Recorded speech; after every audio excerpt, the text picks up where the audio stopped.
Assalamualaikum warahmatullahi wabarakatuh. Waalaikumsalam.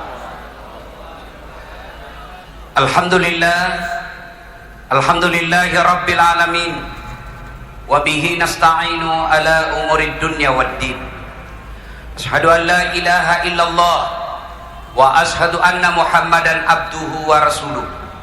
Allahumma salli ala sayyidina Muhammad wa ala alihi wa sahbihi ajma'in. Amma ba'd. Faqad qala Allah subhanahu wa ta'ala fi kitabil karim wa huwa asdaqul qailin. A'udzu billahi minasy syaithanir rajim. Bismillahirrahmanirrahim. Ya ayyuhalladzina amanu taqullaha haqqa tuqatih wa la tamutunna illa wa antum muslimun. Wahai orang-orang yang beriman, bertakwalah kalian kepada Allah dengan sebenar-benarnya takwa, dan janganlah kalian mati kecuali dalam keadaan beragama Islam. Ayat ini tiap Jumat dibacakan khatib. Tidak sah khutbah Jumat apabila khatib tidak membaca ayat ini. Kenapa ayat ini diulang-ulang tiap pekannya? Karena peringatan ini sangat penting. Apabila Bapak Gubernur di kantor gubernur setiap pekannya ada pengumuman yang diulang-ulang tiap pekan, maka pengumuman dan perintah itu pasti penting. Ayat ini tiap Jumat dibacakan khatib. Tidak sah khutbah Jumat apabila khatib tidak membaca ayat ini. Berarti ayat ini sangat penting. Jangan kamu mati. Rasa-rasanya tidak masuk akal ini ayat. Jangan kamu mati. Berarti kita yang tentukan itu mati. Udah saat jangan kau mati nah. Berarti saya yang ngatur. Jangan mati. Berarti mau-mauku. Mau besok, mau lusa, mau setelah menikah, mau sebelum menikah. Ya mau-mau saya. Jangan kamu mati. Rasa-rasanya tidak masuk akal kan? Orang kaya, orang miskin, Mati. raja-raja, Mati. rakyat biasa, Mati. duda, Mati. jangan. Coba. Semua mati. Berarti yang jadi masalah bukan mati. Sebab apa? You siap atau tidak pasti mati. Berarti yang jadi masalah illa wa antum muslimun, kecuali dalam keadaan beragama Islam. Berarti ayat ini Allah ingin sampaikan kepada kita, wahai dasar, kamu lahir agamamu Islam, kau dewasa ngurus KTP, kau tulis agamamu Islam, kau nikah syariat Islam, bikin SIM tertulis agama Islam, tapi hati-hati, belum tentu kau bisa mati dalam keadaan Islam. Allah ingin ingatkan kepada kita, hati-hati kalian, belum tentu matimu mati dalam keadaan Islam. Siapa mereka?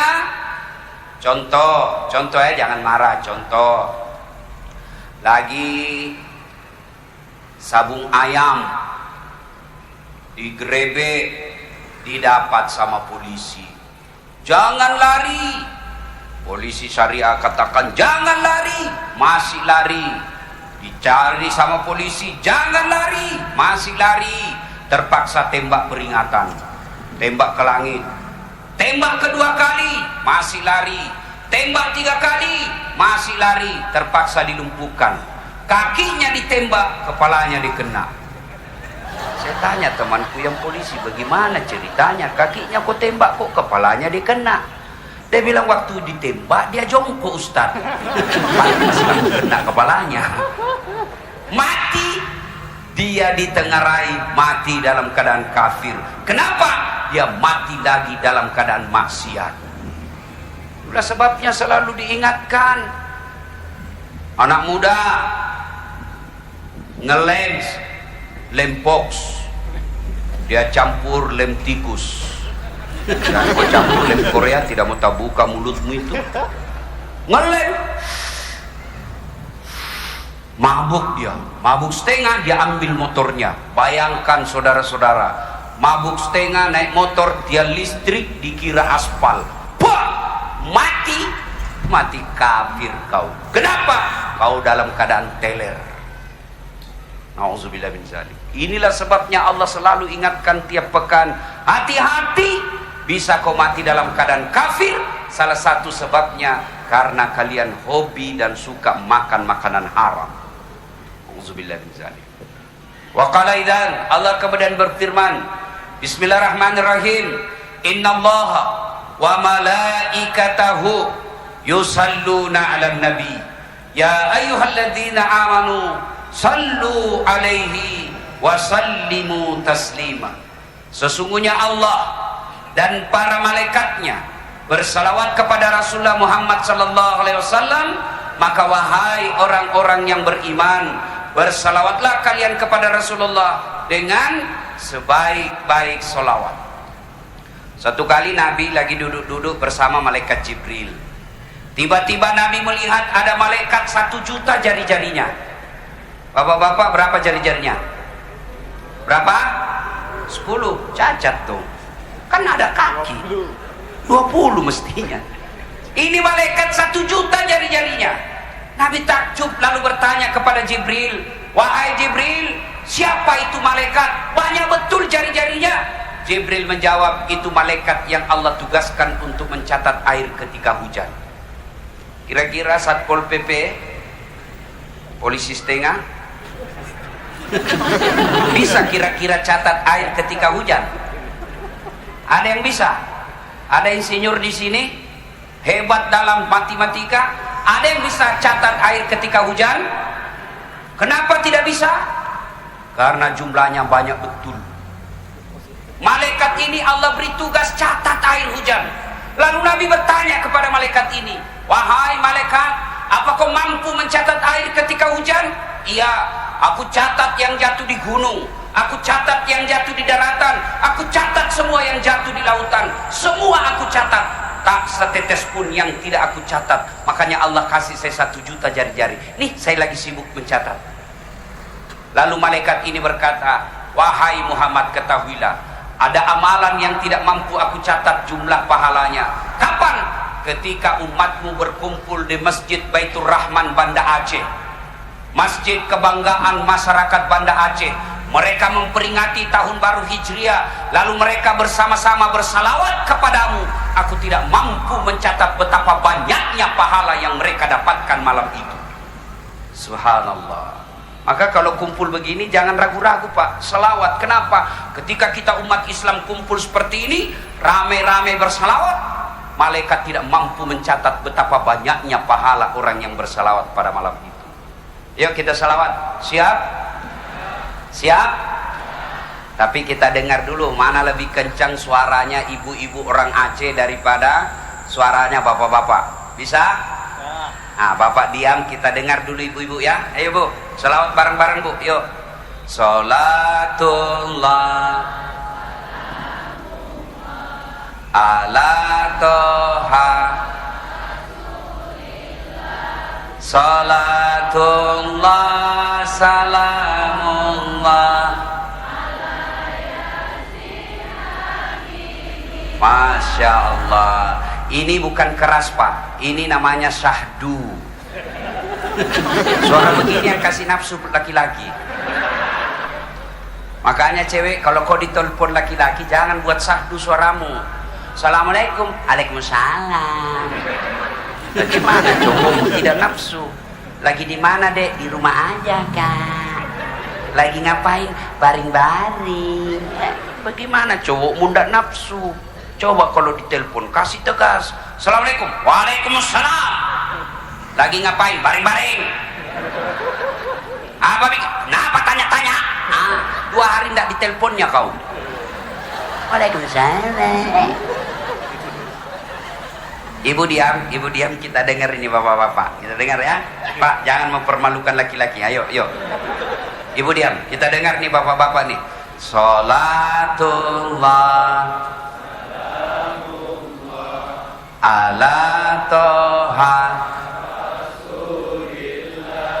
salatullah ala yasin habib. Masya Allah, kentara keturunannya Cuk Nyadin. Diam ya, kita dengar ini bapak-bapak yang ambil gas. Kita dengar ini kertas dan suaranya ini. Ayo Pak, jangan mempermalukan panggung Pak. Yuk. Sholat, I love it. Ayo rame-rame, yuk. Sholatullah, salamullah ala toha rasulillah. Sholatullah, salamullah ala yasin habibillah. Masya Allah. Terima kasih Bapak Gubernur beserta seluruh jajarannya yang saya muliakan, teristimewa alim ulama, terkhusus Wali Nangro yang insya Allah dimuliakan dan dirahmati oleh Allah Subhanahu wa Ta'ala. Mohon maaf beribu ampun, saya tidak bisa menyebut nama Bapak satu demi satu, di samping karena saya takut salah menyebutnya, juga karena keterbatasan waktu yang kita miliki. Ibu bapak saudara-saudara sekalian, ketika Islam belum disebarkan, belum turun ke Mekah, orang di Mekah waktu itu Tuhannya ada 4: Lata, Manat, Uzza, Hubal. Dan hebatnya mereka membuat Tuhan berdasarkan status ekonomi. Mereka yang sangat kaya, Tuhannya dia bentuk seperti manusia, ada kepalanya, ada tangannya, ada badannya, ada kakinya. Benda yang dibikin satnya terbuat dari emas, yang paling kaya. Yang agak kaya terbuat dari tembaga. Yang miskin dari kayu. Yang paling miskin tepung terigu. Dia bikin kepalanya, dia bikin kakinya, dia bikin badannya, dia bikin kakinya. Ini orang miskin. Selesai dia sembah, lapar dia punya. Dia lihat-lihati Tuhannya. Lalu dia bilang, Tuhan, maafkan saya. Saya sudah sembah kau. Sekarang saya lapar. Pengertian dong. Diambil tangannya Tuhannya, dia makan tangan Tuhannya. Dia makan kaki Tuhannya, dia makan badan Tuhannya. Belum juga kenyang, kepalanya pun dia makan. Sekejam-kejamnya bangsa Indonesia zaman dulu, belum ada yang pernah kita dengar dia makan Tuhannya. Tapi Arab jahiliyah dulu Tuhannya dia makan. Dan zaman jahiliyah ibu-ibu, nih ibu-ibu, apa fungsinya wanita zaman itu? 3 saja: dapur, kasur, sumur. Sumur, dapur, kasur. Kasur, sumur, dapur. Takdirnya apa? Dilahirkan hanya untuk melahirkan. Wanita zaman itu tidak ada nilainya. Bahkan wanita zaman itu boleh dipertukarbelikan. Bahkan bisa menjadi barang judian. Contoh, judi suaminya. Kalau kau kalah saya pakai istriku 3 hari. Tuh perempuan zaman dulu sebelum turunnya Islam. Bersyukur Islam hadir, maka sekarang perempuan ada yang menjadi anggota DPR, ada yang menjadi gubernur, ada yang menjadi wali kota. Itu karena jasanya umat Islam mengangkat derajatnya perempuan. Cuma sekarang banyak juga perempuan yang melecehkan dirinya sendiri dengan ikut apa itu saya lihat di televisi, apa yang ikut berkelahi. Apa itu yang ada saya lihat di televisi, tinju. Saya bisa bayangkan bagaimana nasibnya suaminya ini. Kalau disuruh memasak tidak mau, dilipat suaminya Pak. Turun Islam, akhirnya ketika usia Rasulullah 40 tahun turun Al-Quran. Rasulullah gelisah melihat masyarakat Makkah waktu itu. Kenapa ini sekampungku? Kenapa ini saudara-saudaraku? Kenapa ini orang-orang Makkah menyembah selain Allah? Akhirnya beliau melakukan perenungan di Gua Hira. Lalu pada saat itu 17 Ramadan yang kita kenal dengan peringatan Nuzulul Quran, turun Jibril, dia peluk Nabi, Iqra, baca. Saya tidak tahu baca. Iqra, baca. Saya tidak tahu membaca. Dipeluk lagi sampai Nabi sesak napas. Akhirnya Nabi mengikuti, Iqra bismi rabbikal ladzi khalaq. Turun. Nabi setelah melakukan perenungan di Gua Hira, turun ke rumah beliau, menggigil, dingin. Dia datang kepada istrinya, lalu berkata kepada Khadijah, wahai istriku sayang, saya dingin menggigil, tolong selimuti saya. Bapak-bapak yang ada di sini, kalau misalnya bapak menghilang 3 hari 3 malam, tidak ada kabar, pulang rumah menggigil, sampaikan ke istri, bu, saya menggigil, tolong selimuti saya. Kira-kira apa jawaban istri bapak? Apa langsung diselimuti? Tidak, diinterogasinya dulu kita, pak. Dari mana kau, mana handphonemu, pulang-pulang menggigil? Khadijah tidak. Berarti perempuan-perempuan malam ini, jika kalian mau hijrah, kalian mau memperingati tahun baru Hijriah, jadilah istri seperti istrinya Rasulullah ketika diperintah suaminya tidak banyak nanya. Oh, kenapa bilang wah susahnya? Ini perempuan sekarang banyak dia jadikan suaminya tahanan kota. Baru 1 jam keluar, di mana kau pak? Saya di kantor. Bohong. Saya di kantor. Bohong. Coba kirim fotomu. Nih. Ada bapak-bapak di sini takut sama istrinya? Ada. Berhenti kau jadi laki-laki. Masa takut sama istri? Jadi Ustaz tidak takut sama istri. Ngapain saya mau takut sama istri? Cuma istriku lebih berani dari saya.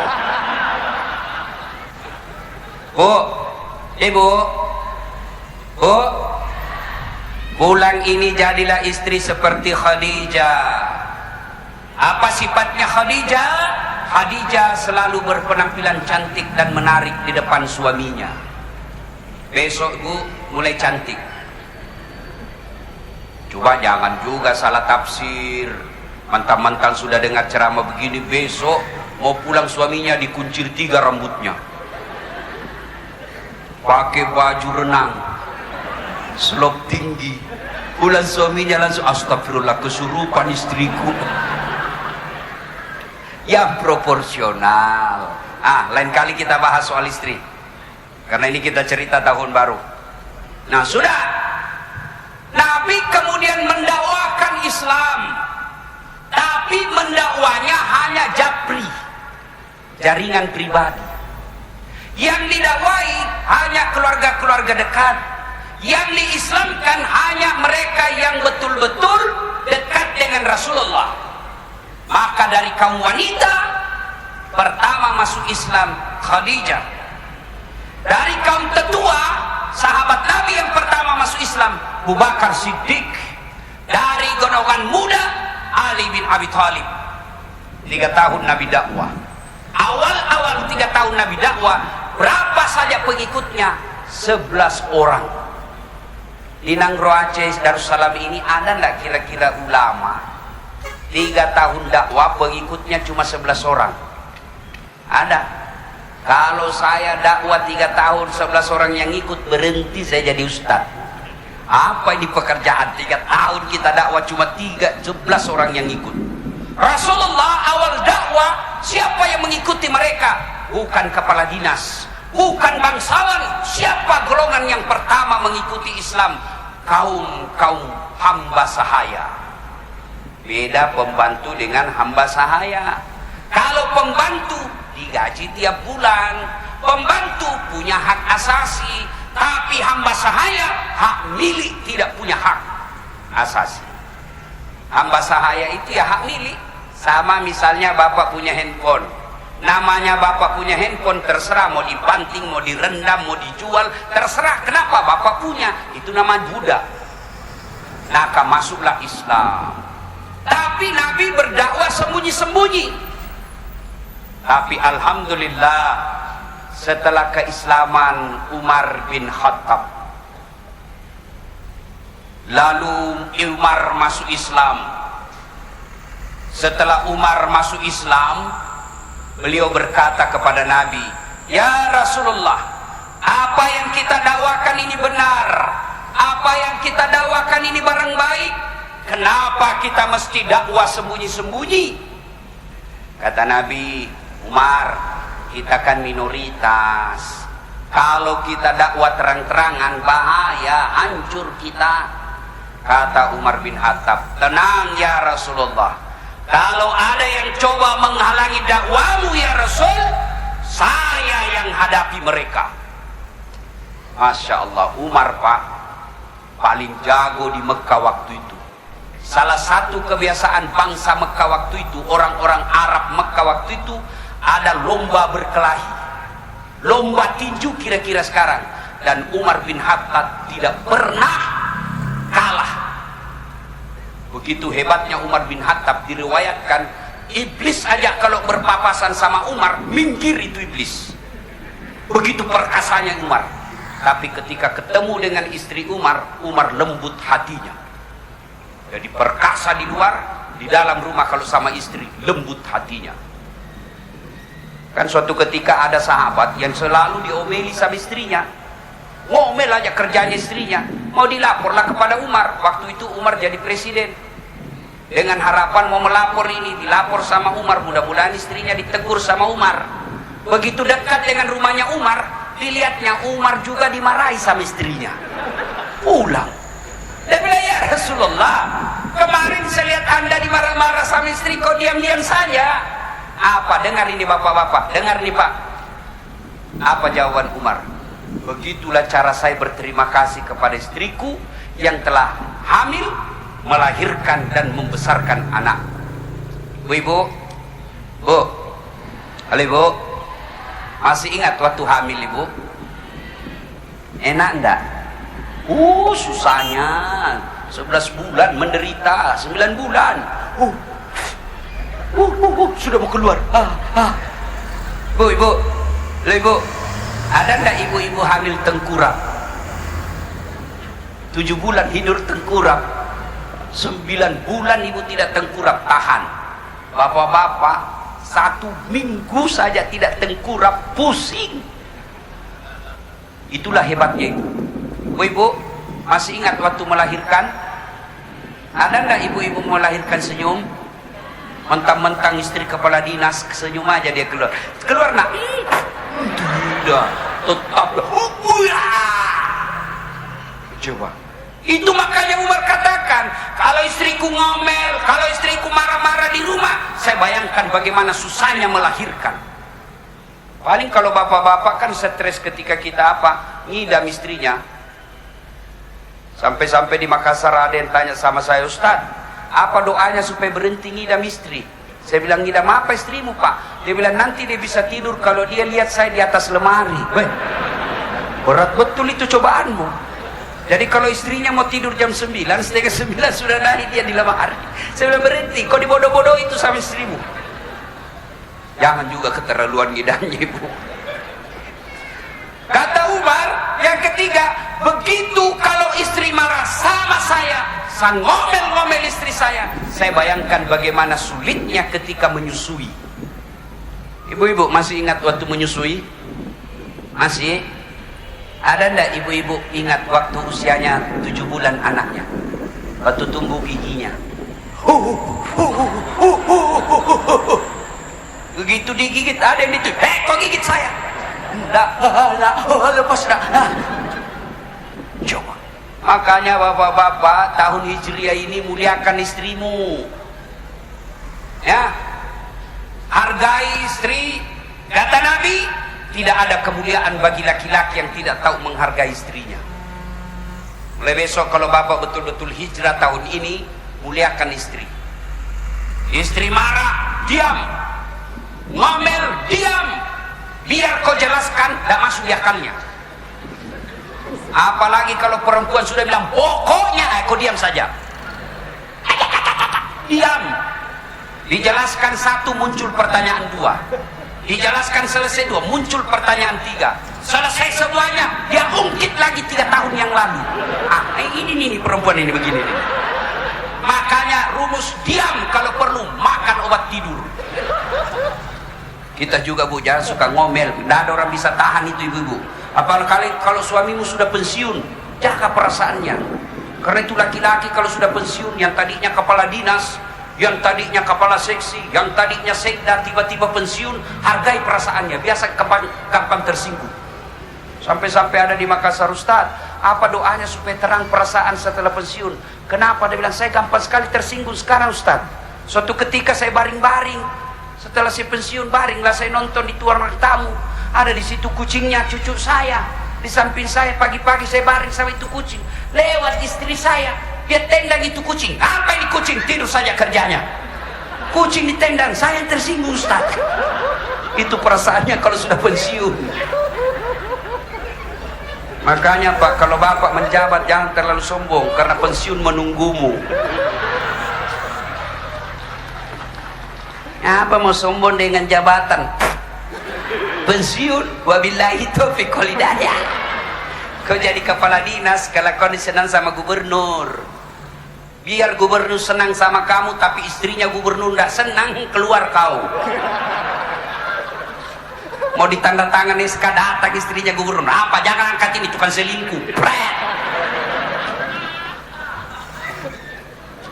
Ya, sudah. Kita lanjut kisah. Nabi lalu berkata, jangan Umar, ribut ini di Mekah kalau kita. Dakwah terang-terang, tidak usah cemas ya Rasul, ada saya. Akhirnya apa?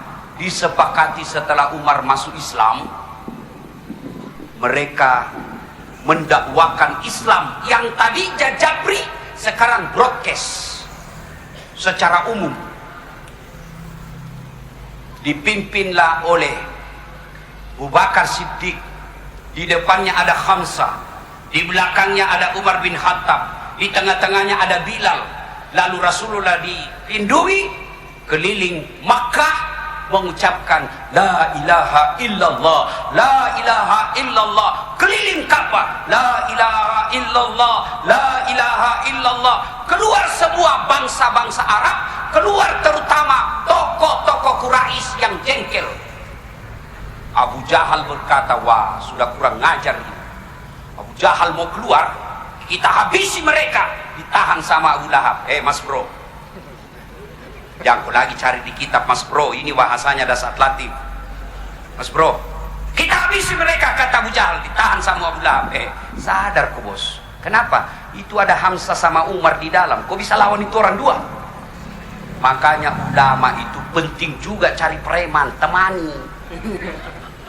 Jangan kau musuhi preman, kau juga preman, lindungi itu Ustaz. Polisi lindungi itu Ustaz, jangan malah ditangkapi.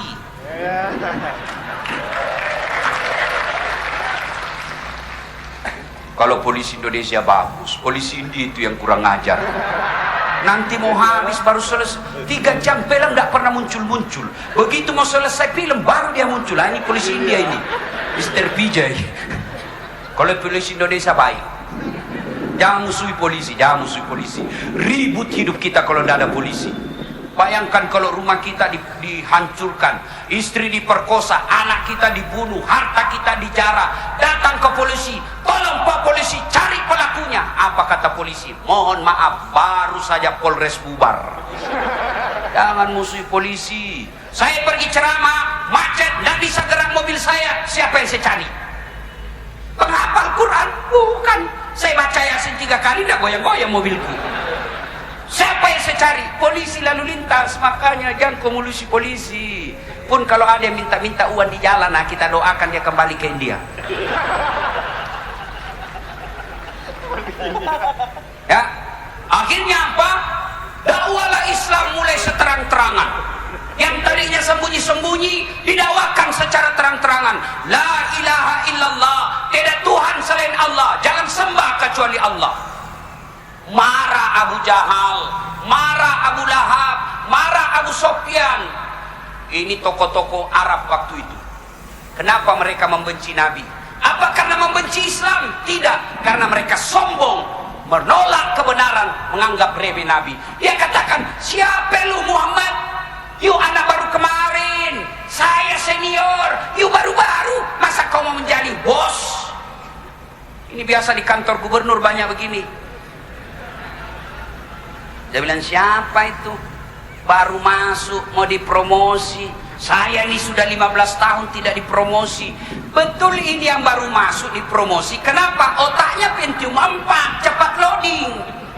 Kamu 15 tahun otakmu Pentium 1, lambat loading. Dijelaskan sama gubernur nggak ngerti ya Pak. Disuruh bikin surat Pak Gubernur. Mana? Belum di print. Belum sudah namanya itu dongo. Tahu dongo? Beleng-beleng. Tahu beleng-beleng? Dongo. Tahu dongo? Beleng-beleng. Coba. Akhirnya dakwah Nabi secara terang-terangan. Makin hari makin banyak masuk Islam. Makin hari makin banyak masuk Islam. Akhirnya musyawarah Abu Jahal. Musyawarah mereka. Saudara-saudara sekalian, ini Muhammad makin dibiarkan makin menjadi-jadi. Semakin hari agama nenek moyang kita makin tersudut. Harus ada tindakan ini. Bagaimana menurut kalian? Dari belakang ada yang usul. Saudara pimpinan sidang, bagaimana kalau Muhammad disogok perempuan? Kasih perempuan paling cantik di Makkah. Bagaimana? Kata pimpinan sidang, mohon maaf, Muhammad bukan pejabat Indonesia. Kasih perempuan, hilang kesadarannya. Kalau begitu, sogok dia dengan duit, kasih kumpul semua kekayaan orang-orang Makkah, sogok supaya dia berhenti berdakwah.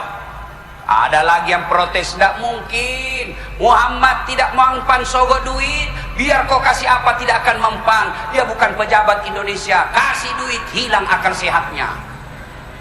Kalau begitu, tidak mau duit, tidak mau dia perempuan, kasih jabatan, kita berikan dia jabatan paling tinggi di Mekah.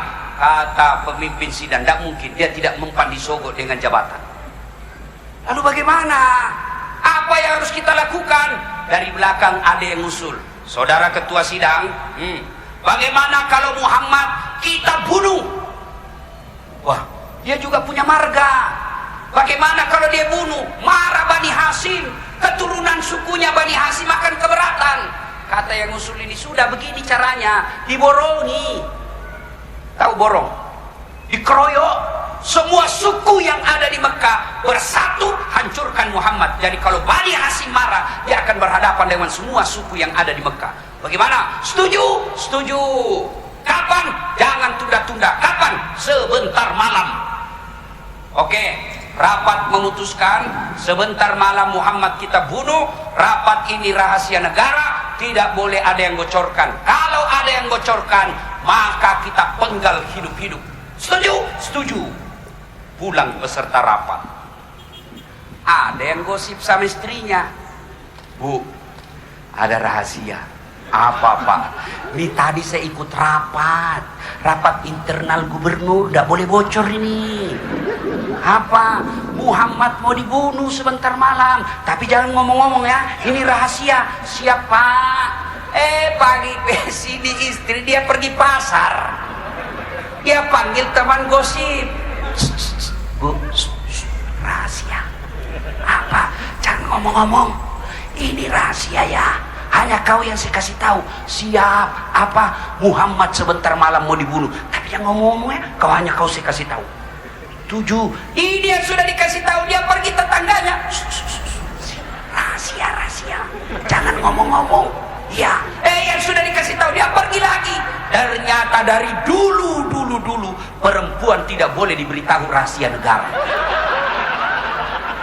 Jadi Pak Gubernur, kalau ada rahasia kantor jangan beritahu istri, pasti bocor. Ya, nih. Tukang gosip. Saya tadi aja lewat, saya pun digosipnya. Saya tadi lewat, saya dengar itu juga bajunya yang di YouTube. Astagfirullah, tukang gosip.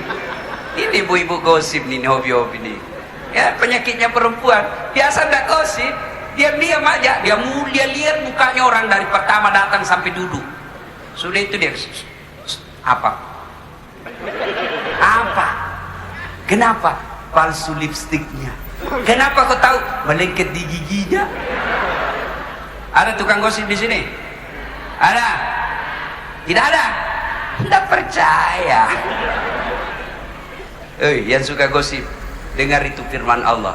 Ayuhibbu ahadukum, sukakah kamu memakan bangkai sesamamu manusia? Itu yang suka gosip, yang cerita jeleknya orang. Ketika kau cerita kejelekan orang, maka bangkai manusia kau makan nanti di akhirat. Maka rumusnya, kalau ada yang datang bawa gosip, majelis taklim yang baik, orang Islam yang baik, katanya astagfirullah, na'udzubillah min zalik. Kita berlindung kepada Allah dari keburukan seperti itu. Itu majelis taklim yang sukses. Jangan malah memang betul, padahal dia tidak tahu. Suka sekali ikut campur. Ibu-ibu kalau suka ikut campur, nanti takdirnya seperti toge. Tahu toge? Tahu toge? Coba lihat toge, di mana-mana ikut campur. Kita bikin pecel, ada si toge. Kita bikin gado-gado, ada si toge. Kita bikin soto, ada si toge. Karena dia selalu ikut campur, Allah takdirkan tidak ada toge yang lurus, semuanya bengkok. Jadi kalau ada pagi-pagi gosip, teriaki saja, woi pagi-pagi toge nih. Sudah, lanjut kisah. Akhirnya Abu Jahal membentuk Densus, pasukan khusus untuk menyergap rumahnya Muhammad. Dikumpullah seluruh jagoan kepala-kepala suku untuk menyergap Muhammad. Nabi ternyata tahu bahwa akan ada penyergapan sebentar malam. Dari siapa? Dari Jibril, jenderalnya malaikat. Muhammad, hati-hati, sebentar malam akan ada penyergapan. Siap-siap. Bagaimana? Di kopi, siap, ganti korek. Sudah kepung. Nabi panggil satu kalinya Ali bin Abi Thalib. Waktu itu Ali masih remaja. Ya Ali, sini dulu. Kenapa kau ganti saya tidur sebentar malam di tempat tidurku? Bayangkan Pak, mengganti tidur di malam penyergapan berarti mengganti mati. Ada yang mau? Kalau ganti kepala dinas Pak, belum habis masa jabatannya sudah banyak yang mau ganti. Ali bin Abi Thalib pernah ditanya ketika selesai hijrah, ya Ali, kamu muda waktu itu, kenapa kau mau mengganti Nabi tidur waktu itu di tempat penyergapan? Apa kata Ali? Kalau yang mati pada saat itu Ali bin Abi Thalib, hanya satu yang mati, anaknya Abi Thalib. Tapi kalau Muhammad yang wafat pada malam itu, maka cahaya kebenaran akan hilang di dunia. Lebih baik saya yang mati daripada cahaya kebenaran. Mantap, ini namanya pemuda Pak, bukan pemuda galau. Ditinggal ceweknya, stres. Rasanya saya sudah tidak bisa hidup Ustaz. Dongo. Gunung kan kudaki, lautan ku seberangi, masjid kau lewati. Itu anak muda zaman sekarang. Kita lanjut kisah. Maka disergap rumahnya Nabi, dikelilingi oleh pasukan-pasukan hebat. Allah perintahkan kepada Muhammad, ya Muhammad, kamu baca ini ayat. Kau keluar, tidak ada yang lihat. Ada yang tahu ayat itu? Ada yang tahu ibu-ibu? Ayat yang dibaca Nabi? Ada yang tahu? Ada? Bismillahirrahmanirrahim. Wa ja'alna min baini aydihim saddan wa min khalfihim fa'aghsaynahum fahum. Di muka mereka, di dinding mereka, kanan kiri mereka, di depan mereka, belakang mereka, kami pasangi dinding sehingga Nabi lewat tidak ada satupun yang melihatnya. Ini yang dibaca mahasiswaku ketika ada razia polisi lalu lintas. Begitu ada razia dia baca Bismillahirrahmanirrahim. Waja'alna min baini aydihim sadda wa min khalfihim fa'aghsaynahum fahum. Bismillahirrahmanirrahim. Lewat ditilang. Saya datang, dia bilang, ini Ustaz bohong-bohong. Kenapa kau bilang saya bohong? Kenapa Ustaz? Saya baca ini ayat, kok saya ditilang? Kenapa kau bisa ditilang? Saya tidak bisa helm. Oh, bukan ayat yang salah, kau yang dongo. Pasti nak lihat kok, karena itu polisi hafal juga itu ayat. Lewat, dibaca Nabi, keluar. Ini orang-orang yang mau menyergap Nabi seperti dihipnotis. Tidak ada yang sadar melihat Nabi, tidak melihat. Begitu Nabi sudah jauh bersama Abu Bakar Siddiq, Baru mereka sadar. Dia gerbrak, masuk ke rumah Nabi, dirusak pintunya. Nabi disergap, diambil tempat tidurnya, tarik. Ali. Marah Abu Jahal. Aina Muhammad, Aina Muhammad, mana Muhammad? Dia bilang Ali, saya juga tidak tahu, orang tidur enak-enak kok kasih bangun. Marah Abu Jahal, dia bikin sayembara. Saudara-saudara sekalian bangsa Mekah, siapa yang mendapati Muhammad dalam keadaan hidup atau mati, saya kasih mereka onta betina yang hamil 100 ekor onta. 100 ekor onta sekarang Pak kurang lebih 2,5 miliar. Kepalanya Muhammad dinilai, siapa yang mendapati saya kasih kalian onta betina, karena zaman dulu onta betina apalagi kalau hamil lebih mahal daripada onta lelaki. Onta betina yang hamil tidak ada suaminya. Onta, ya wajarlah kalau onta hamil dari suaminya. Masa ada akad nikah onta? Hari ini kita akad nikahkan onta, disaksikan oleh Bapak Gubernur. Wih, masa akad nikah ada onta? Cuma sekarang banyak juga perempuan mau saingan sama onta, hamil tidak ada suaminya. Tapi di Aceh tidak ada. Saya waktu diundang ceramah di sini Pak, langsung meskipun ada acara saya langsung saya iakan. Senang sekali Pak saya bisa datang ke Aceh. Dari dulu saya bayangkan ini, semenjak saya masih kecil SD Pak, ini masjid legenda, Masjid Baitur Rahman Pak. Ini yang saya ingat terus ini. Kolam ada di depan, satu-satunya masjid yang ada di Indonesia zaman saya kecil yang ada kolam di depannya hanya ada di Banda Aceh. Nih kebanggaan orang Aceh, Masjid Baitur Rahman. Alhamdulillah, cantik betul masjidnya. Waktu pasca tsunami, 4 hari setelah tsunami, saya datang di sini menjadi relawan. 16 hari saya di sini Pak. Waktu itu sebelum jadi ustadz, jadi volunteer. Itu ada peninggalan saya pohon apa itu? Palem. Saya bersama waktu itu Andi Oni Tanri Gappa sempat melihat Pak Perdana Menteri Malaysia waktu itu Mahathir Mohamad khutbah Jumat di masjid ini. Waktu itu sebelum jadi ustadz. 16 hari kami di sini menjadi volunteer. Baru tiba bermalam di rumah sakit. Waktu itu kita lagi salat subuh, gempa lagi. Semua orang yang salat bubar.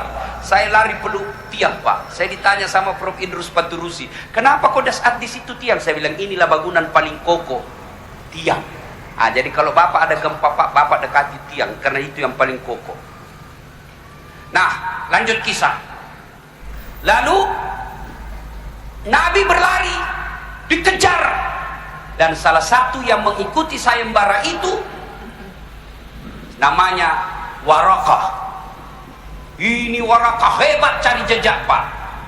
Dia tidak perlu melihat tanda-tanda kaki onta, dia tidak perlu melihat tanda-tanda kaki manusia, jejak-jejak kaki. Kehebatannya Suraqah bin Warakah, Suraqah ini anunya Pak, penciumannya dia cuma begini. Bapak Gubernur, wih, bau parfum. Dasat Latif, bau Rexona.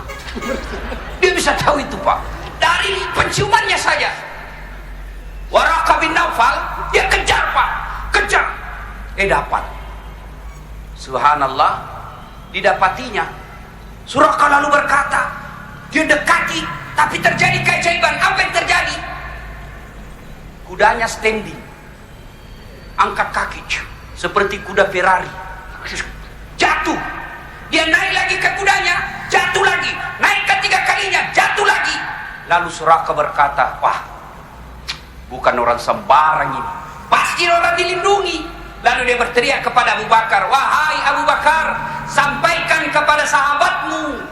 Begitu hebatnya Nabi, takut ini sebut namanya. Begitu mulianya itu Rasulullah, namanya dia takut sebut. Akhirnya dia katakan, wahai Abu Bakar, sampaikan kepada sahabatmu, itu kepalanya dinilai 100 ekor onta. Tadinya dia mau membunuh, lalu dia masuk Islam. Lalu dia berkata, wahai Abu Bakar, ini perbendaharaanku, ini perbekalanku, silahkan kau nikmati, ambil, lanjutkan perjalananmu. Tapi kata Abu Bakar, wahai saudaraku, kalau kau betul menolong kami, tolong kau lindungi kami dari pencari jejak yang lain. Lalu Nabi masuk ke gua Zur. Lalu kembali ini melindungi Nabi, ketemu dengan pencari jejak yang lain, dia katakan jangan kau lewat di sini, saya sudah dari sini, tidak ada Muhammad. Orang semua percaya. Akhirnya Nabi sembunyi dalam Gua Zur 3 hari 3 malam. Disinilah kelihatan cintanya Abu Bakar Siddiq. Nabi lagi baring. Di mana beliau baring? Di pahanya Abu Bakar Siddiq. Nabi tidur pulas. Begitu pulasnya, kedengaran napasnya Nabi keluar dari hidungnya, bukan keluar dari mulut. Kalau mulut keluar dari mulut namanya ngorok. Nah itu ngorok. Nabi keluar kedengaran dari hidungnya.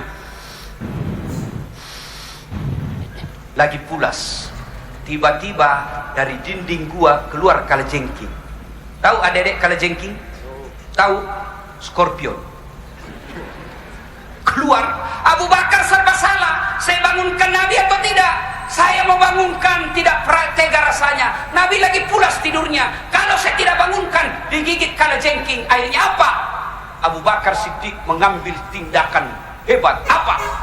Jari-jari tangannya dimasukkan ke dalam lubang kalajengking. Digigit tangannya, sakit. Tapi Abu Bakar tidak mau berteriak. Lalu digigit lidahnya supaya dia tidak berteriak. Belum selesai rasa sakit tangannya, lalu ada lagi kalajengking yang datang, lalu kakinya lagi dia kasih masuk. Sakit.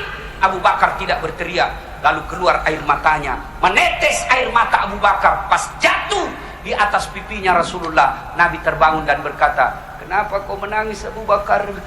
Digigit scorpion. Nabi berkata, kenapa kau tidak bangunkan saya? Saya tidak tega ya Rasulullah. Cintanya Abu Bakar Siddiq, Pak. Jadi bapak kalau cinta kepada Rasulullah, jangan juga salah tafsir. Pergi cari scorpion, pergi cari kalajengking. Demi cintaku kepada Rasulullah, ya Rasulullah, saksikan aku cinta kepadamu. Dia kasih masuk lubang kalajengking. Itu belen-belen namanya, bos. 3 hari 3 malam Nabi menunggu. Setelah selamat, tidak ada lagi dianggap aman, maka Rasulullah melanjutkan perjalanannya sampailah ke Madinah. Disambut oleh sahabat dengan lagu Tala'al badru alaina min saniyatil wada. Inilah sehingga dari dasar inilah sehingga ada ulama yang menghalalkan lagu selama lagu-lagunya lagu-lagu dakwah. Boleh. Ibu-ibu boleh lagu-lagu nyanyi. Zaman saya kecil, lagunya ibu saya lagu-lagu dakwah. Dari lagu itu saya kenal sejarah Nabi. Saya ingat waktu kecil, ibu saya lagi menyanyi cuci piring sambil nyanyi. Pada zaman dahulu kala, pada zaman jahiliyah. Saya bilang, kenapa mak zaman jahiliyah? Dia lanjut lagi lagunya. Lahirlah seorang Rasul yang terakhir dan mulia. Saya tanya, siapa namanya Nabi terakhir mak? Dia lanjut lagi, Nabi Muhammad namanya. Siapa nama ibunya mak? Siti Aminah ibunya. Bapaknya siapa? Abdullah nama ayahnya. Di mana tinggal? Di Melabo atau Lukna? Di Madinah tempat tinggalnya. Terus kenapa lagi mak? Setelah dewasa diangkat menjadi Rasul. Siapa yang angkat mak? Pak Gubernur atau Wali Nangro? Oleh Allah yang kuasa. Allah itu siapa mak? Pencipta alam semesta. Itu lagu kalau begitu masa haram? Itu lagu-lagu ibu-ibu dulu. Sekarang lagunya ibu-ibu apa? Pulang suaminya, lai lai lai lai lai lai, panggil aku si Jablay. Abang jarang pulang, aku jarang dibelai. Dia sambung anaknya, pulang-pulang ku berbadan 2. Hamil dia pulang. Kalau lagu-lagu dakwah boleh.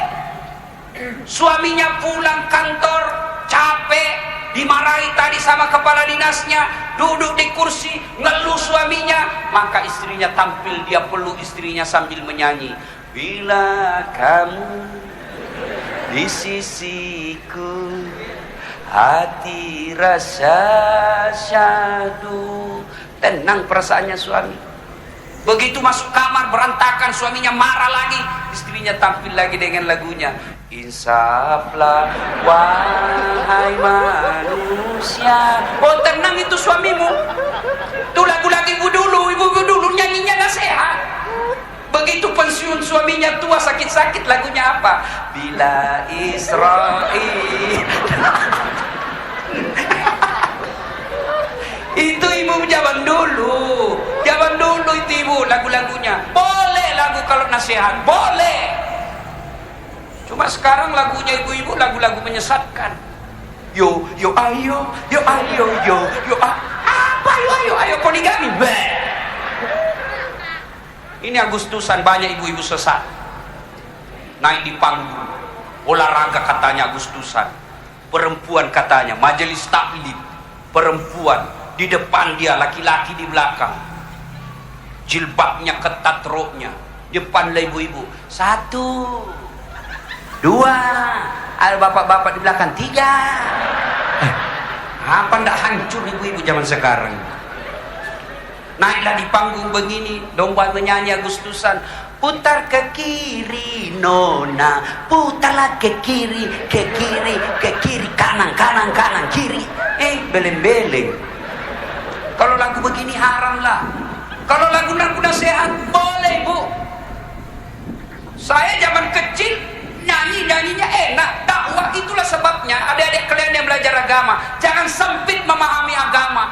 Saya share lagu di Facebook saya, dimaki-maki. Ini ustadz menyebarkan lagu-lagu. Padahal lagu-lagu saya bagus.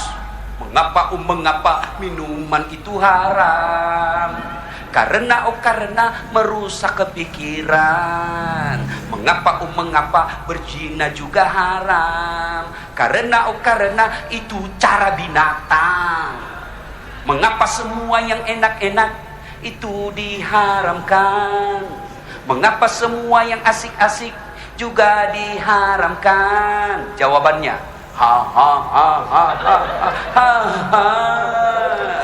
itulah perangkap setan, umpannya ialah bermacam-macam kesenangan. Itu lagu zaman dulu begitu pak. Iya toh. Kalau lagu-lagu begini ya boleh lah. Nabi disambut oleh lagu. Lagi disambut lagu di tanah di Madinah. Tala'al badru alaina. Itu disambut. Masa kau haramkan yang lagu-lagu begini? Nah, sekarang banyak anak-anak belajar agama baru 3 bulan. Kayaknya dia saja mau masuk surga. Semua salah. Kayak dia aja penitia hari kiamat. Maulid sesat, Isra Mi'raj sesat, taksiyah sesat. Kalau kau tidak mau maulid, janganlah. Tidak apa-apa kau tidak mau maulid. Jangan kau tuduh kami maulid ini sesat. Ahli sunnah wal jamaah. Sakitnya tuh di sini. Kau tidak mau maulid, tidak usah. Tapi jangan kau tuduh yang maulid sesat. Apa susahnya kau? Mereka sebenarnya juga maulid. Cuma bukan maulid namanya. Dia pakai tablik akbar sirah nabawiyah. Sama saja itu bos. Beda casing, isinya sama. Ini baru belajar agama 3 bulan melalui YouTube. Baru 2 menit habis kuotanya.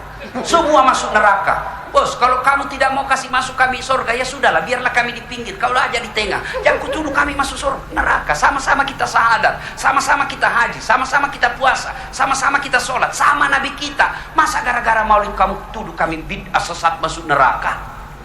Sampai saya pun dimaki-maki di Facebook. Apa ini Ustaz Das'ad? Cerita-cerita sunnah, kau tidak pelihara sunnah. Kenapa kau tuduh saya tidak pelihara sunnah? Buktinya kau tidak pelihara jenggot. Mau diapa kalau tidak mau tumbuh? Saya sudah kasih minyak, tidak tumbuh-tumbuh. Malah marah istri saya di rumah. Apa yang bikin kotor-kotor bantal? Ada juga. Ya ketawa, saya serius ini bos. Ya dede, silakan belajar agama, tapi jangan kau selalu salahkan orang ya. Soal lagu, biarkanlah anak-anak yang mau melagu, tapi lagu-lagu salah, tidak apa-apa. Nah sudah, ada yang terlupa tadi ketika di Gua Sur. Ini penting, berbicara soal akidah.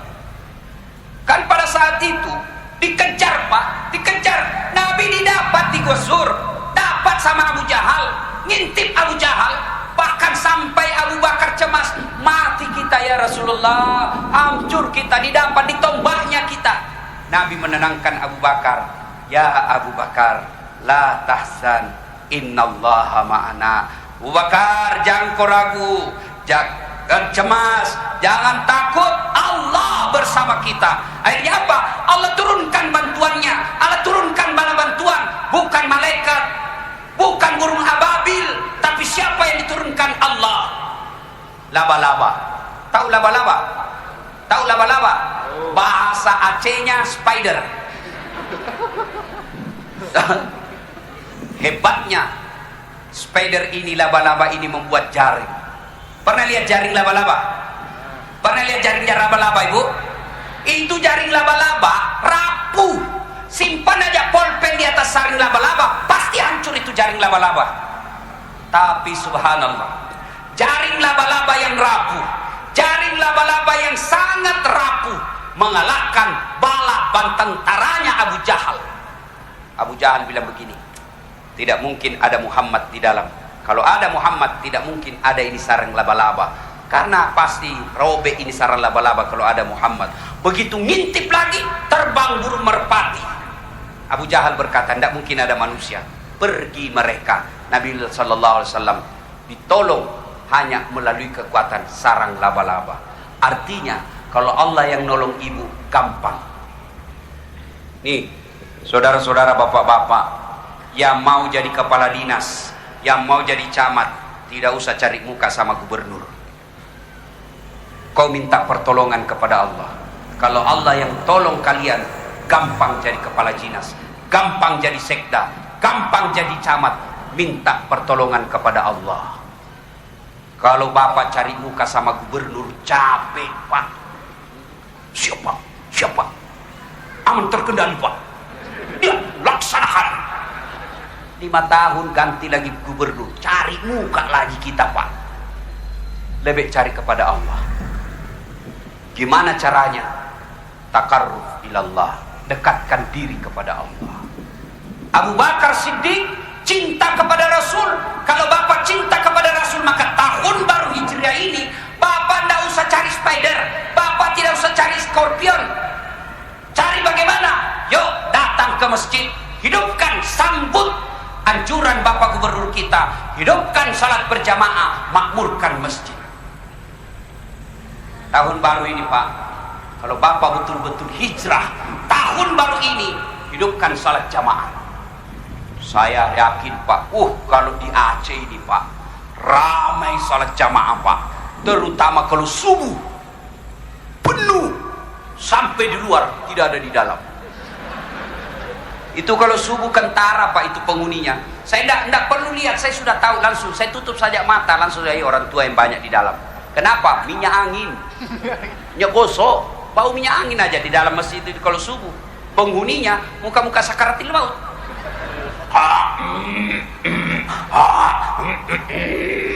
Tidak mudah. Kalau bapak cinta, maka hidupkan, sambut pak anjuran, edaran bapak gubernur kita memakmurkan masjid. BKPR ini yang memprogramkan kembali ke masjid, hidupkan masjid. Nabi katakan, andai kau lihat pahalanya salat jamaah di masjid, maka kalian akan datang di waktu subuh meskipun kalian dalam keadaan merangkak. Kenapa orang Islam malas ke masjid? Satu, kenapa orang Islam malas ke masjid? Satu, karena dia tidak tahu pahalanya. Ibu-ibu mau tahu pahala jamaah? Bapak wudhu dulu, lalu ke masjid. Kata Nabi, mereka yang wudhu lalu ke masjid berjamaah, langkah kaki kanan 1 pahala, langkah kaki kiri gugur dosa kecilnya.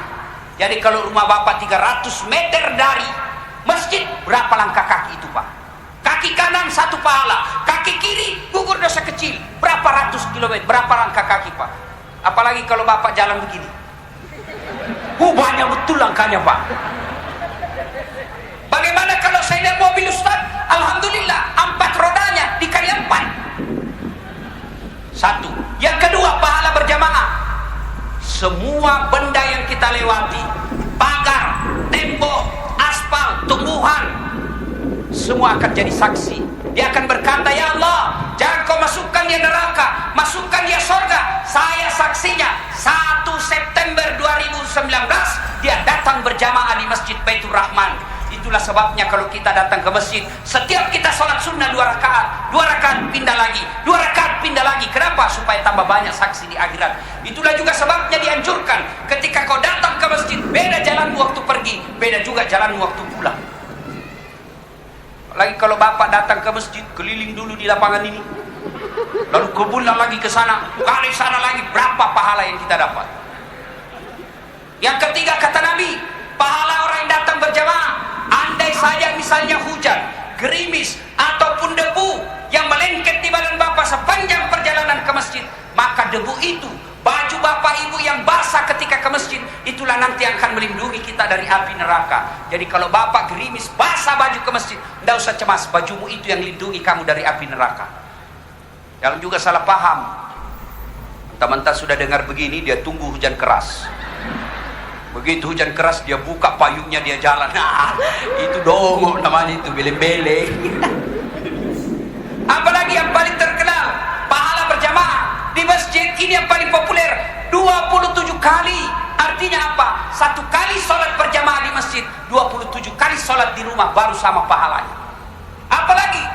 Apalagi kalau bapak serban, 80 kali kemuliaan. Kalau misalnya bapak ke masjid salah jamaah pakai serban, 80 kali kemuliaan. Apalagi kalau bapak sikat gigi, 80 kemuliaan. Terutama kalau subuh. Itu ada adab dalam berjamaah. Kalau sholat subuh, sunnah sikat gigi. Kenapa? Bapak baru bangun. Bayangkan kalau baru bangun, bapak salam tidak sikat gigi. Orang menghadap ke kanan, kita menghadap ke kiri. Assalamualaikum. Sampai mati dia ingat terus itu bulunya kita, Pak. Adab itu berjamaah. Itu dalam berjamaah ada adabnya. Mana adab-adab berjamaah? Ini juga yang banyak kita. Kadang-kala ada orang berjamaah, Pak, itu kaki di bawah. Kasih, ada kan itu anak muda. Kasih pindah kaki. Kasih pindah lagi. Kasih pindah lagi. Kasih pindah lagi. Kasih pindah lagi. Pindah lagi. Akhirnya apa? Saya pernah dikasih gitu, saya injak kakinya. Saya selesai sholat, kenapa kasih gitu kakiku? Supaya rapat sap, Dek. Kalau mau rapat sapmu, bukan jari-jari kaki yang kau kasih sentuh, tapi apa? Nih bahu. Biar jari-jari kakimu rapat, bisa renggang sapmu. Gimana? Renggang sapmu itu.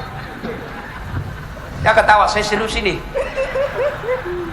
Ada itu adabnya orang berjamaah. Ada juga orang berjamaah, Pak, dia ganggu, kayak dia paling hebat dalam masjid. Mulai takbir dia ganggu kita, Pak, kayak dia mau gigit telinga kita. Oh, baca Fatihah kayak di mulut kita. Iya, kau ganggu orang. Ada yang berjamaah begitu. Apalagi penyebab orang malas berjamaah ke masjid.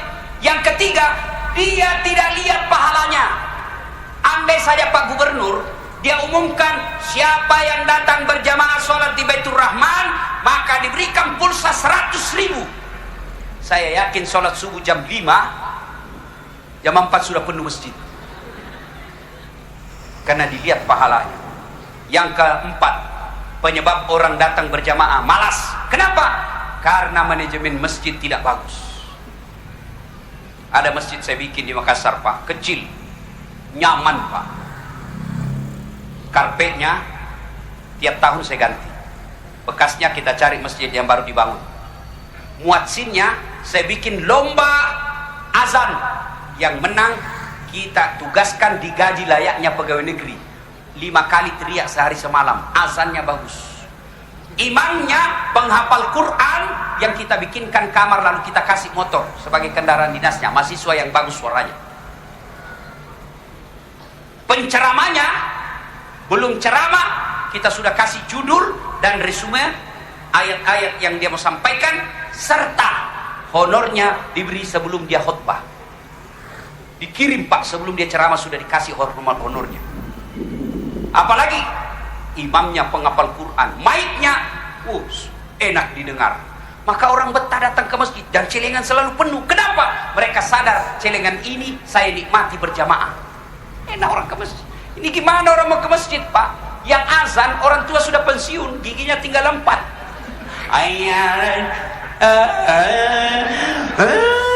Dia bilang anak muda, itu lagi orang tua yang asal. Dia lagi, bagaimana anak muda kau masjid? Apalagi karpetnya sudah 8 kali lebaran tidak pernah diganti. Begitu kita sujud, tai cicak didapat. Kadang-kala gumpalan semut. Penceramanya dari salam pertama sampai terakhir neraka terus dia cerita. Kau bakal dibanting, dilipat, ditusuk matamu, ditusuk pantat, keluar di leher. Dia bilang anak muda jauh ke pindah masjid, bikin takut-takut itu ceramahnya. Gimana anak muda mau ke masjid? Neraka aja kau cerita. La haula wala quwwata illa billah. Dapat lagi sound system. Begitu kita takbir Allahu Akbar langsung story. Kita mau perbaiki, sudah takbir terpaksa kita tahan sampai salam. Dapat lagi imam, la haula wala quwwata illa billah. Imam yang ganti-ganti sunnah Nabi. Ada juga itu imam begitu. Kata Nabi, kalau kau jadi imam ringkaskan bacaan solatmu. Itu kata Nabi. Kau imam ringkaskan bacaan solatmu. Ini baru jadi imam Pak, mau mulai takbir sudah lama Pak.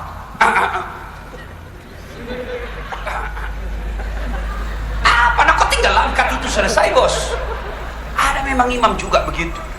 Itulah sebabnya ketika imam mau angkat takbir sunnah menghadap ke belakang dengan kalimat salat jami'ah rahimakumullah. Lihat inspeksi pasukan. Kita lihat siapa. Kalau orang tua banyak di belakang, jangan kau kasih panjang imam. Ringkaskan bacaan salatmu. Coba kalau imam bacaannya panjang, Pak disiksa orang tua yang remati. Meruku. Kasihan dia. Naik lagi kepalanya belum selesai. Jatuh lagi kembali. Naik lagi kepalanya. Wih, disiksa orang tua ini, Pak. Ada juga ibu-ibu yang mau sekali kentut. Kan janganlah pagi dia. Lamanya Pak Imam. Ada juga anak muda yang lupa kunci mobilnya, kunci motornya. Bayangkan kalau anak muda rakaat pertama baru dia sadar sudah takbir, wah kunci motor ketinggalan, melengket di motor, pasti menderita sholat. Lama betul ini Pak Imam. Hilang sudah sholat, hilang sudah motor saya. Coba. Itu sebabnya kata Nabi, kalau kau jadi imam ringkaskan bacaan sholatmu. Yang kedua kata Nabi, kalau kau jadi imam baca yang umumnya orang hafal. Baca yang umumnya orang hafal. Tujuannya apa? Satu, supaya kalau kau salah ada yang luruskan. Yang kedua, kalau orang kau baca umumnya orang hafal, makmum bisa khusyuk ikut. Coba kalau imam baca qul huwallah, anak pun ikut, anak-anak qul huwallahu ahad Allahu samad. Kenapa? Karena dia ikut. Coba begitu imam membaca surah Al-Anfal ayat 3 sampai 70. Imam khusyuk dengan bacanya, kita khusyuk dengan hayalan. Kita mau ruku, belum selesai, kita mau ikut, tidak hafal, terpaksa semua di dinding kita baca. Keadaan saldo kas Masjid Baitur Rahman. Belum selesai dibaca sama satu papan, belum selesai imam, dibaca lagi kalender Persatuan Guru Republik Indonesia Nangro Aceh Darussalam. Belum selesai imam, dibaca lagi bajunya orang, caleg DPR RI nomor. Siapa yang salah? Siapa yang salah? Imam. Yang kedua, tujuannya baca yang umumnya orang hafal kata Nabi, supaya kalau kau salah ada yang luruskan bacaanmu. Kalau imam membaca wadduha keliru, ada makmum yang bisa luruskan. Tapi begitu imam membaca surah Al-Anfal salah, sudah, kau cari jalan keluarnya sendiri. Saya ingat waktu saya kecil Pak, ini kisah nyata. Waktu saya kecil, imam sujud, lama betul imam sujud. Tidak biasanya Pak. Sudah mau 1 menit belum selesai sujud, ada kawan saya diangkat kepalanya.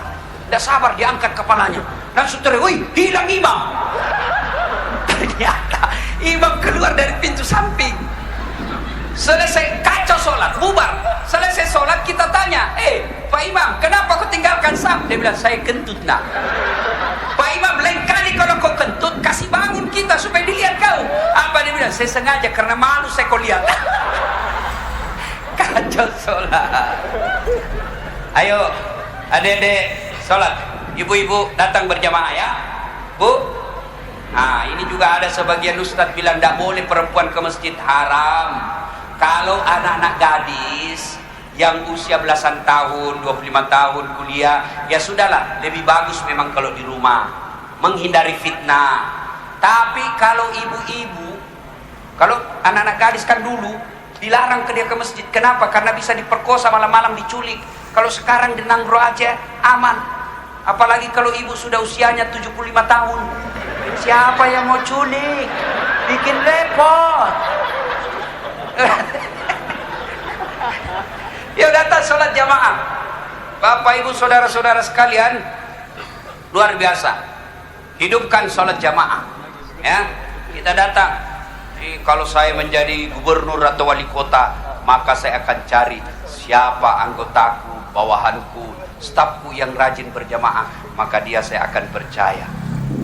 Kalau apalagi kalau dia tidak sholat, Pak, jangan percaya kalau ada staf tidak sholat. Meskipun dia selalu bilang siap, tapi kalau tidak sholat jangan percaya. Tuhannya saja dia tipu, apalagi kita. Ibu bapak saudara-saudara sekalian, nah sampailah Nabi di Madinah. Lalu yang pertama Nabi bangun adalah masjid.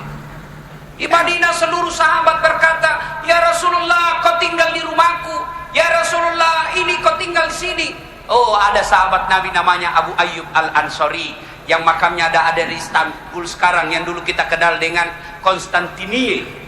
Itu dia datang kepada Nabi, ya Rasulullah, ambil semua hartaku, kau tinggal di Madinah. Ini rumah saya. Kata Nabi, saya serahkan kepada saudara ontaku. Di mana ontaku singgah, disitulah saya membangun rumah. Dan Nabi jalan, lalu singgahlah di situ yang rumah beliau bangun, yang tempatnya sekarang di Masjid Nabawi sampingnya, yang sekarang menjadi makamnya Rasulullah Muhammad SAW. Nah, ibu bapak saudara-saudara sekalian, sampai Nabi di situ membangunlah peradaban. Maka pertama dibangun oleh Rasulullah adalah masjid. Pertama dibangun Nabi bukan rumah dinas, pertama dibangun Nabi bukan kantor dinas, tapi yang pertama Nabi bangun adalah masjid. Maka artinya kalian mau sukses dunia akhirat, maka kembalilah ke masjid.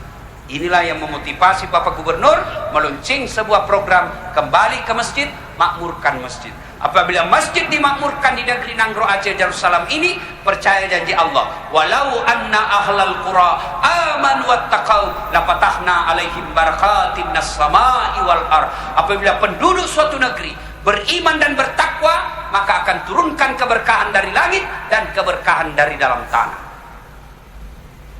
Ibu-ibu mau pilih mantu, carilah yang rajin berjamaah di masjid. Ya, bagaimana caranya ditahu Ustaz? Undanglah dia jam 5 sore. Sudah jam 5 tunggu maghrib. Sudah masuk maghrib, sudah azan. Sudah azan suruh imam sholat. Ketika dia baca kul huwallah, kul saja dia baca, hakul yakin, itu malas sholat. Hanya itu yang dia hafal. Kul huwallah rakaat pertama, rakaat kedua kul huwallah, ya berarti belum bisa meyakinkan. Begitu juga kalau mau milih kepala dinas atau lain sebagainya, sekali-kali disuruh imam sholat, kita dengar bacaannya. Saya rajin imam sholat Ustaz, oh hebat, tapi khusus duhur sama asar. So adikku juga bisa, yang masih SD bisa kalau yang begitu. Nah ibu bapak saudara-saudara sekalian, sehingga Nabi menjelaskan, kalau engkau ingin melihat tingkat keimanan suatu negeri, maka datanglah masuk ke masjidnya. Kalau masjidnya ramai, maka yakin bahwa itu negeri orang-orangnya beriman. Kalau kau mau melihat akhlak suatu negeri, masuklah kalian ke pasarnya. Kalau di dalam banyak pembohong, maka di negeri itu banyak hidup masyarakat-masyarakat yang akhlaknya hancur. Ibu bapak saudara-saudara sekalian, inilah tausiah kita, dan kita tutup dengan menyampaikan firman Allah Subhanahu wa taala berkaitan dengan hijrah ini. Bismillahirrahmanirrahim. Innallaha wa malaikatahu yusalluna 'alan nabi ya ayyuhalladzina amanu sallu 'alaihi wa sallimu taslima. Salawat kepada Rasulullah adalah bentuk kecintaan kita kepada Rasulullah Muhammad SAW. Lalu Allah Subhanahu wa taala menjelaskan tahun baru Hijriah ini. Kalau Bapak ingin, saya tanya, Bapak-bapak biasanya kalau masuk tahun baru kita berdoa, ya Allah berikanlah saya rahmat. Bapak-bapak mau rahmat Allah? Ibu-ibu mau mendapat rahmat Allah di tahun baru ini? Biasanya rahmat Allah, bukan judi pun, tidak sholat sekalipun, mau dapat rahmat Allah. Maka kalau mau mendapat rahmat Allah, Allah jelaskan dalam Al-Quran, innal ladzina amanu wal ladzina hajaru wajahadu fi sabilillahi ulaika yarjuna rahmatallahi wallahu ghafurur rahim. Orang yang beriman kemudian berhijrah lalu dia berjihad di jalan agama Allah, maka mereka itulah orang-orang yang betul-betul aku rahmati. Bapak Ibu saudara-saudara sekalian, Bapak Gubernur, Wali Nangro, dan seluruh pejabat sipil militer yang saya muliakan, inilah tausiah kita pada taklim kita kali ini. Mudah-mudahan ada manfaat. Jika ada kata dan kalimat yang salah, itu datangnya dari pribadi yang berbicara. Jangan salahkan Islam, tetapi silakan salahkan pribadi yang berbicara. Jika ada kata dan kalimat yang benar, itu datangnya dari Allah Subhanahu wa taala. Sangat kebetulan melalui mulut pribadi sang pembicara. Karenanya tidak penting dan tidak perlu menghargai pembicara, tapi hargailah apa yang disampaikan. Ibu bapak, jika ingin masih mendengarkan ceramah saya, silahkan simak nonton Tabligh Akbar Damai Indonesiaku TV One setiap hari Sabtu atau Ahad. Cuma nggak lama, biasa nunggu 2 minggu, 1 minggu baru muncul Sabtu atau Ahad. Nah, kalau mau yang setiap saat, bahkan mau tidur sekalipun boleh nonton, silakan ambil aplikasi YouTube, tulis nama saya Dasat Latif. Keluarlah ceramah saya yang ratusan. Sudah itu jangan lupa nonton Pak, kasih tanda begini. Like. Nah, jangan kasih begini bos. Kalau kau kasih begini, dicari kau malaikat pencabut nyawa. Masa dakwah kau kasih begini? Memangnya lagu dangdut? Coba cepat habis kuota, karena 1 jam menguras kuota. Maka saya sediakan yang tidak menguras kuota, namanya Chersi. Apa itu? Ceramah singkat. Gimana caranya Ustaz? Follow saya di Instagram Dasat Latif 1212. Ya, 1 menit saja. Dakwah 1 menit. Hari ini saya ceramah 1 menit soal orang-orang yang ada di tahanan. Kalian di penjara belum tentu hina. Kalian di penjara belum tentu nista. Bung Karno di penjara, justru dalam penjara konsep Indonesia lahir. Buya Hamka di penjara zamannya Soekarno, justru dalam penjara beliau tulis kitab yang legenda sampai sekarang ini. Yusuf alaihissalam pernah di penjara, apa hina? Tidak, justru keluar dari penjara dilantik menjadi Perdana Menteri, Menteri Keuangan atau Menteri Bendahara pada saat itu. Yang hina adalah ketika Anda dalam bebas seperti ini, lalu Anda bebas berbuat dosa, sebenarnya Anda dipenjara oleh kenistaan. Itu 1 menit. Follow saya di Instagram Dasat Latif 1212. Sudah ku follow Ustaz, sudah ku tidak mau putar ceramahnya Ustaz. Aku yakin tidak ada kuotamu. Beli kuota dulu. Bu Bapak, mari kita tutup dengan bersama-sama berdoa kepada Allah Subhanahu wa taala. Kita awali dengan mengirimkan suratul Fatihah kepada Rasulullah Muhammad sallallahu alaihi wasallam. Khasiat dan keutamaannya kita ikhlaskan kepada Bapak PJ Gubernur. Mudah-mudahan beliau berikan kekuatan lahir dan batin untuk memimpin provinsi kita Nangro Aceh Darussalam. Ila hadratin Nabi Mustafa Muhammad sallallahu alaihi wasallam. Al-Fatihah. Bismillahirrahmanirrahim. Alhamdulillah rabbil alamin. Arrahmanir rahim. Maliki yaumiddin. Iyyaka na'budu shiratal ladzina an'amta 'alaihim. Amin. A'udzu billahi minasyaitonir rajim. Bismillahirrahmanirrahim. Allahumma shalli ala sayidina Muhammad wa ala ali sayidina Muhammad. Alhamdulillahi rabbil alamin. Arrahmanir rahim. Maliki yaumiddin.